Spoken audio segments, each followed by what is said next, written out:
Cerita diawali dengan memperlihatkan seorang ilmuwan yang tinggal sendirian di sebuah kastil besar. Isinya dipenuhi dengan penemuan-penemuan mutakhir ciptaan beliau, yang salah satunya adalah mesin pembuat kue otomatis yang bisa membuat kue kering tanpa bantuan karyawan pabrik kongguan.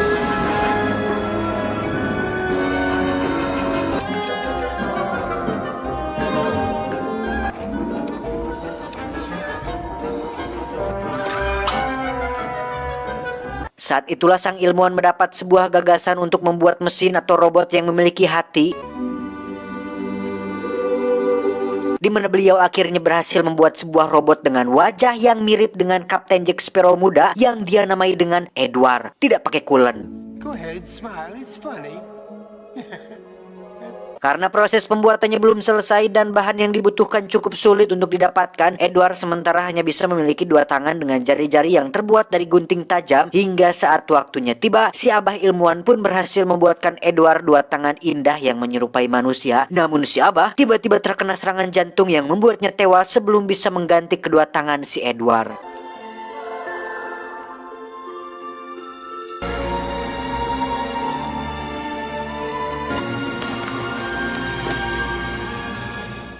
Beberapa tahun kemudian setelah kematian si abah ilmuwan, kita akan dibawa ke lingkungan perumahan yang berada sangat dekat dengan kastil tempat tinggal Edward, di mana ibu-ibu komplek di sini tidak jauh beda dengan ibu-ibu yang ada di daerah kita. Memiliki sebuah skill profesional, yaitu menggunjing alias menggosip.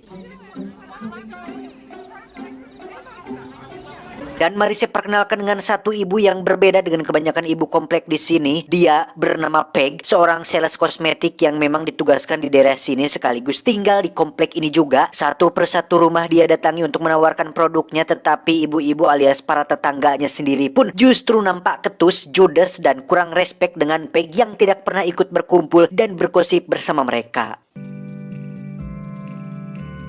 Okay, dear, what one did you like best? There was the winsome Wahidi. You don't actually think I have any money, do you?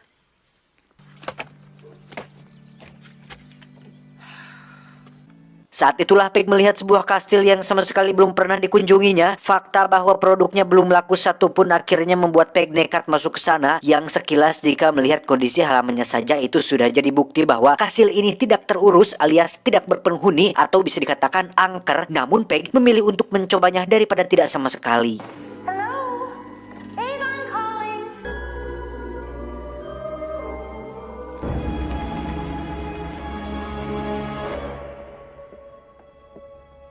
Dan untuk pertama kalinya Edward bertemu dengan seseorang selain almarhum sang ilmuwan. Awalnya Peg terkejut melihat kondisi tangan Edward yang dipenuhi gunting dan wajah yang penuh bekas luka. Namun saat ditanya, apakah kamu tinggalnya Lira? Saat itulah hati nurani seorang ibu Peg pun muncul hingga dia memutuskan untuk membawa Edward pulang bersamanya. What happened to you? Are you alone? Do you live up here all by yourself? No, I won't hurt you. I think you should just come home with me. Melihat Peg membawa seorang pria di dalam mobilnya tentu memancing hasrat cungur para ibu-ibu, di mana mereka semua langsung berbagi informasi satu sama lain dan memutuskan untuk berkumpul dalam rangka mendiskusikan tentang pria yang dibawa oleh Peg. Hello? I just saw this strange guy driving with Peg. I didn't get a very good look at it. Did you get a good look at it? He looked kind of pale.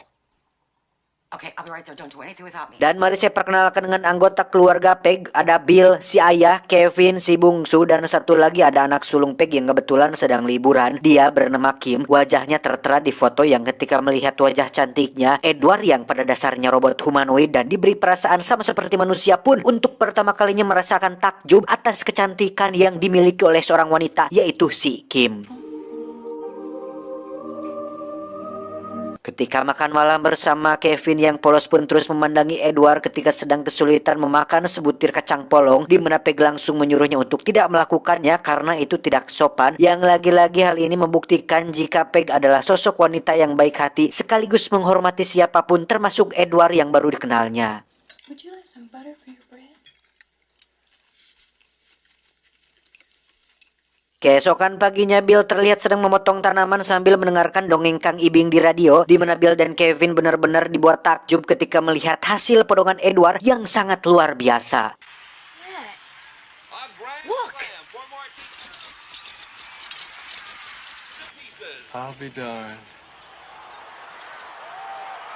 Alhasil Bill pun bisa bersantai sambil menikmati Edward yang sedang memotong tanaman, di mana hal itu memancing para ibu-ibu untuk datang ke rumahnya, memaksanya untuk mengadakan pesta barbeque yang padahal niat mereka hanya ingin bertemu langsung dengan sosok si Edward. Hi, Joyce. Hi. Shame on you keeping your unusual guest. All time does the barbecue begin?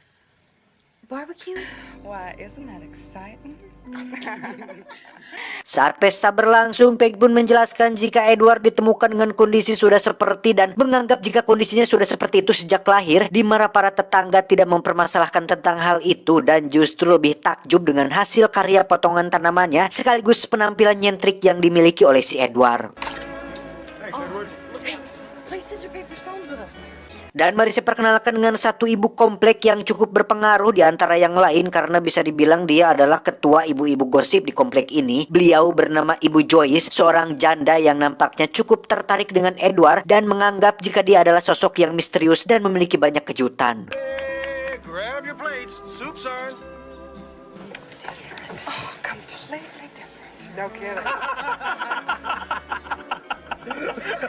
Singkat cerita, malam pun poek. Kim, anak sulung Peg, pun pulang tanpa memberi kabar terlebih dahulu, di mana di situ juga ada pacarnya yang bernama Sam. Kita panggil saja Sam Sul. Ini bebenguknya. Setelah pamit, Kim pun diam-diam masuk ke dalam rumah karena tidak ingin orang tuanya tahu jika dia pulang selarut ini. Saat itulah terjadi sedikit kesalahpahaman ketika Kim sangat dibuat terkejut saat melihat Edward tidur di atas ranjangnya.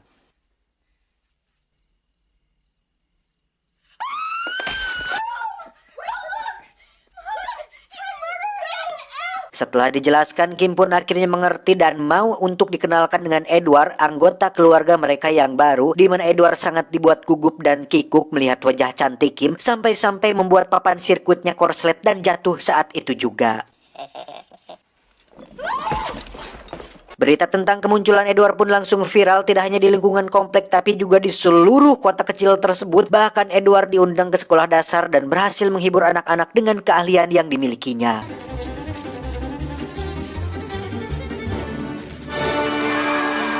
Ibu Joyce yang awalnya sujon pun kini menjadi sangat baik karena ada maunya, yakni tanamannya dipotong sama seperti di rumah Peg. Bahkan tidak hanya Ibu Joyce, semua warga komplek pun kini memiliki tanaman yang indah berkat keahlian yang dimiliki oleh Edward. Wouldn't you like a nice cool glass of lemonade? Suatu malam, Peg pun mengundang pacar Kim dan satu temannya untuk makan malam bersama di rumahnya. Sikap mereka berdua jelas menunjukkan rasa tidak suka, bahkan memandang aneh sosok Edward. Apalagi ketika Edward tak sengaja menjatuhkan daging tepat di tubuh si Kim, yang hal tersebut membuat Edward menjadi merasa bersalah dan tidak percaya diri. Kepopuleran Edward pun semakin meningkat ketika dia berinisiatif untuk memotong bulu anjing milik salah satu tetangga, di mana ibu-ibu komplek pun kini mengantri giliran untuk dipotong bulu anjing milik mereka. Bahkan dengan kedua tangan guntingnya, Edward kini menjadi seorang barberman dadakan yang menghasilkan potongan rambut gaya nyentrik para ibu-ibu di komplek tersebut.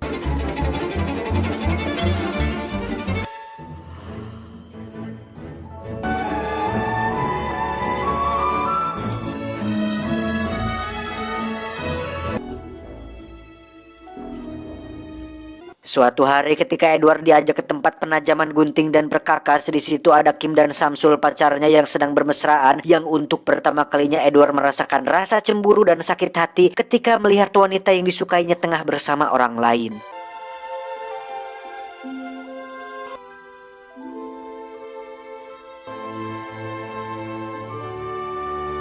Berkat karya imajinatifnya, Edward dan Peg pun diundang ke salah satu acara TV, di mana saat penonton dan hostnya bertanya apakah Edward punya pacar atau wanita spesial dalam hidupnya. Saat itulah Edward menatap ke arah kamera yang membuat Kim menjadi malu sendiri, pertanda bahwa dia GR dan merasa dirinya lah wanita spesial itu. Tapi tiba-tiba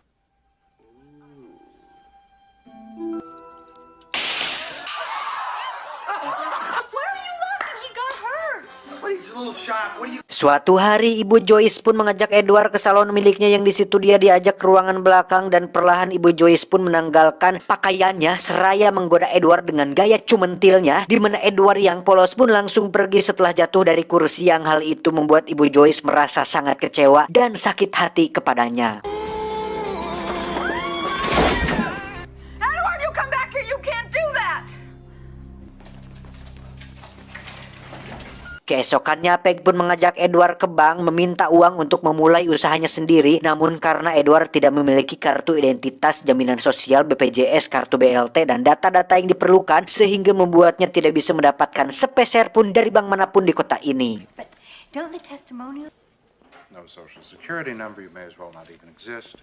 can't believe it. Really, it's just an outrage. But don't you worry. Sementara itu kita akan melihat Kim dan Samsul yang tengah berbincang mengenai rencana mereka untuk mencuri uang milik ayah Samsul yang pelit itu demi membeli sebuah mobil agar mereka berdua bisa jalan-jalan menggunakan mobil seperti pasangan lainnya, di mana Samsul yang licik dan tidak ingin mengotori tangannya sendiri pun memaksa Kim untuk memujuk Edward supaya mau melakukan pencurian itu demi mereka berdua. So you don't want us to have our own van like Denny's when we could be by ourselves whenever we like? It's not true. Oh no? Why don't you ask him? That's not fair. Don't you want us to have our own van? Yeah.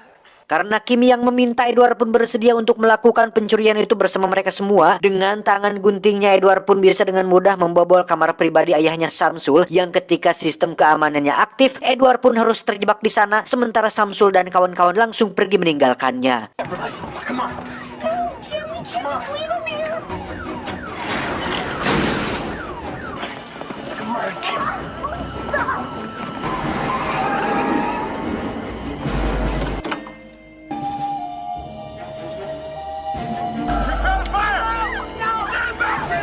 Peg dan Bill pun mendatangi kantor polisi untuk memeriksa kondisi Edward, di mana mereka berdua mengira jika Edward melakukan semua ini untuk mendapatkan uang demi memulai usahanya karena tidak mendapatkan pinjaman dari bank, yang padahal seperti kita tahu Edward melakukan ini tidak lebih hanya menuruti permintaan putri kesayangan mereka, yakni si Kim. Oh, I blithely say, oh, we'll get money for the salon somehow, but I never meant. Berkat seorang dokter ahli, Edward pun mendapatkan keringanan dan tidak perlu dipenjara dengan alasan jika Edward tidak bisa membedakan mana yang benar dan mana yang salah akibat terisolasi selama bertahun-tahun lamanya. Be all right out there. The years spent in isolation have not equipped him with the tools. Tiba di rumah, Kim pun langsung menemui Edward dan meminta maaf atas semua yang telah terjadi, di mana Kim sangat dibuat terkejut saat mendengar jika Edward sudah mengetahui bahwa itu rumahnya si Samsul, namun tetap melakukannya hanya karena Kim yang telah memintanya. I knew it was Jim's house. Well, then why'd you do it? Because you asked me to. Thank you for not telling them that. Saat itulah muncul Samsul dengan gaya pedenya, nampak ingin memeluk si Kim, sehingga membuat Edward kembali merasa cemburu hingga merusak tirai dan dinding rumahnya secara spontan. Uhuy! Padahal Kim tidak jadi memeluknya dan justru mengungkapkan kekecewaannya kepada Samsul, yang alhasil pertengkaran pun terjadi di antara mereka berdua. I don't get why you give such a shit anyway. Para ibu-ibu yang sebelumnya memuja Edward pun kini menjadi takut apabila insiden tersebut terjadi pada rumah mereka, ditambah dengan pernyataan Ibu Joyce yang memfitnah Edward telah melakukan hal senonoh padanya, yang padahal kita tahu itu adalah sebaliknya. Those poor things. After what happened to me. He practically raped Joyce, you know, threatening her with those. Singkat cerita, hari Natal pun tiba. Ketika yang lain sibuk menata pernak-pernik, Edward sendiri kembali membuat sebuah karya menakjubkan dari balok es, di mana Kim sangat dibuat terkesima saat purulukan es tersebut berjatuhan seperti salju yang turun di musim salju.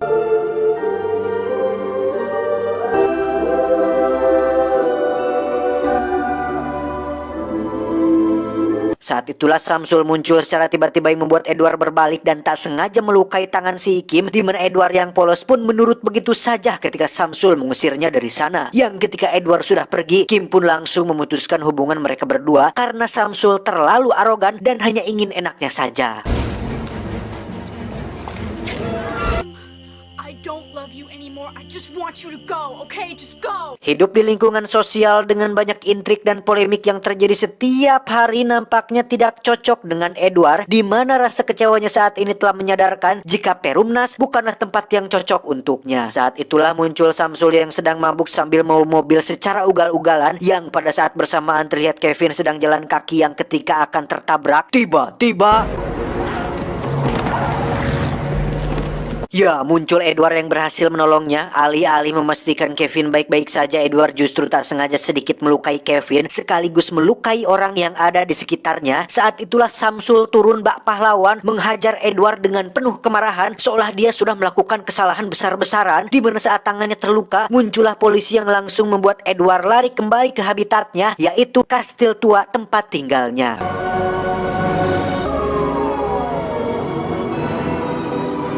Peg pun berusaha menjelaskan jika Kevin hanya lecet sedikit saja, tetapi ibu-ibu yang sudah kompak akan kezaliman pun ini berbondong-bondong mengejar Edward sampai ke gerbang masuk menuju kastil tua tersebut. Tanpa diketahui, Kim pun sudah berada di dalam kastil untuk memastikan Edward baik-baik saja. Di mana saat sudah bertemu, Kim pun langsung mengungkapkan rasa pedulinya kepada Edward, yang hal tersebut membuatnya merasa sedikit lebih lega. Tapi tiba-tiba They're coming. Edward, I was so afraid. I didn't.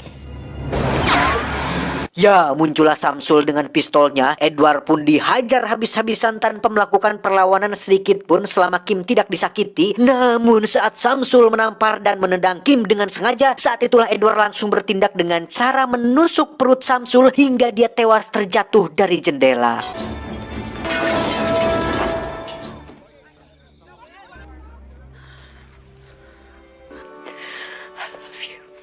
Tak ingin Edward terus menderita, Kim pun mengatakan ke semua orang jika Edward dan Samsul sudah saling bunuh satu sama lain, dan jika mereka tidak percaya, sok mangga kalabat nyalira bisa lihat sendiri ke dalam. Namun karena tidak ada orang yang berani, dan memang pada dasarnya para ibu-ibu ini tidak peduli lah, hanya peduli pada diskusi dan gosip, mereka pun pulang begitu saja tanpa melakukan apa-apa.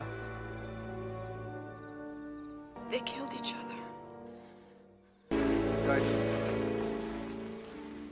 Berpuluh-puluh tahun kemudian, Kim kini sudah tua dan menceritakan kisah barusan kepada cucunya. Ketika ditanya kenapa Kim tidak menemuinya lagi, Kim pun menjawab, aku lebih suka dia mengingatku seperti aku yang dulu. Could have gone up there.